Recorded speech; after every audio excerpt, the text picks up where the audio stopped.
2026 থেকে 2030 এই 5 বছরকে অনেকেই বলছেন বিশ্ব রাজনীতির টার্নিং পয়েন্ট, কারণ এই সময়েই বিশ্বের অনেক বড় শক্তিধর দেশ তাদের রাজনৈতিক অবস্থান, নেতৃত্ব আর অর্থনৈতিক নীতি বদলাবে। ভূ রাজনৈতিক প্রতিযোগিতা আরো তীব্র হবে, নতুন জোট গঠন হবে আর পুরনো শক্তিগুলো হয়তো টলতে শুরু করবে। তাহলে প্রশ্ন হচ্ছে, কোন কোন জায়গায় ঘটবে এই পরিবর্তন, কোন কোন দেশ নেতৃত্ব দেবে আর কোথায় শুরু হবে নতুন উত্তেজনা। আজকের আলোচনায় আমরা খুঁজে বের করব বিজ্ঞানীরা, রাজনৈতিক বিশ্লেষক এবং আন্তর্জাতিক রিপোর্টগুলো কি বলছে 2026 থেকে 2030 সালের বিশ্ব রাজনীতির ভবিষ্যৎ নিয়ে। প্রথমত যুক্তরাষ্ট্রের ভবিষ্যৎ নিয়ে আমরা আলোকপাত করব।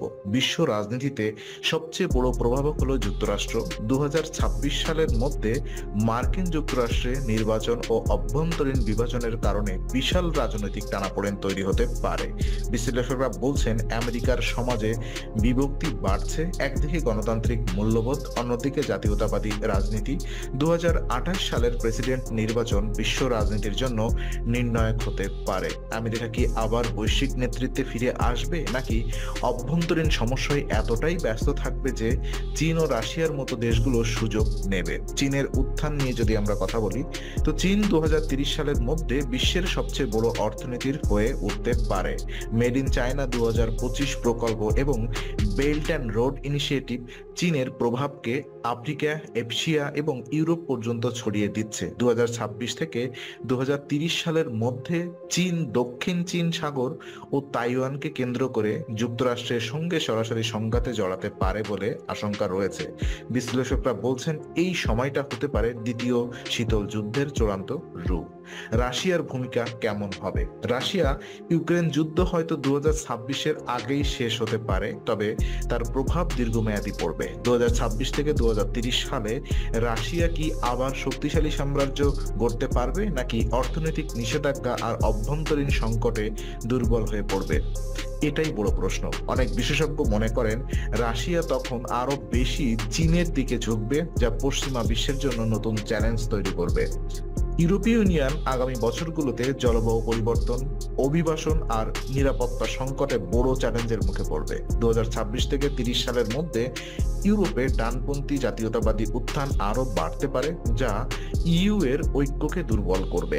ব্রিক্স এর মতো আরো দেশ কি ইইউ ছাড়বে, নাকি ইউরোপ আরো ঐক্যবদ্ধ হয়ে নতুন নেতৃত্ব দেখাবে? ওদিকে মধ্যপ্রাচ্য সবসময় বিশ্ব রাজনীতির হটস্পট। 2026 থেকে 2030 সালের মধ্যে ইসরায়েলের ফিলিস্তিনি সংকট, ইরান ও সৌদি আরবের প্রভাব আর তেলের দামে ওঠানামা বিশ্ব অর্থনীতিকে নাড়িয়ে দিতে পারে। বিশেষজ্ঞরা বলছেন এই অঞ্চলের যে কোনো সংঘাত বিশ্বজুড়ে তেলের বাজারকে প্রভাবিত করবে এবং বৈশ্বিক শক্তি গুলোকে টেনে আনবে।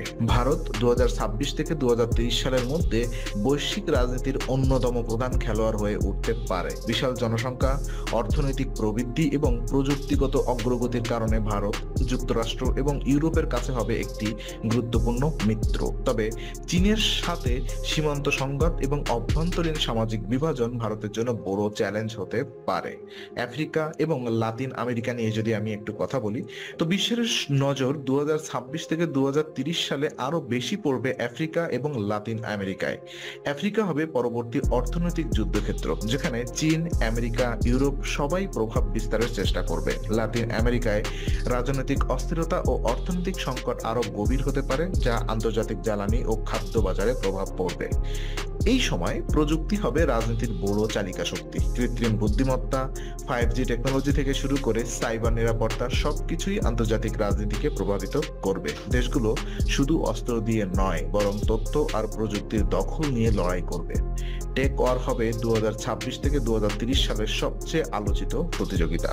বন্ধুরা, 2026 থেকে 2030 সাল পর্যন্ত বিশ্ব রাজনীতির মানচিত্রে ঘটবে নাটকীয় পরিবর্তন। যুক্তরাষ্ট্র, চীন, রাশিয়া, ভারত, ইউরোপ, মধ্যপ্রাচ্য সবাই নিজেদের প্রভাব বিস্তার করতে চাইবে। কেউ বলছেন এটি হবে নতুন শীতল যুদ্ধ, কেউ বলছেন এটি হবে সহযোগিতা আর নতুন বৈশ্বিক ব্যবস্থার সূচনা।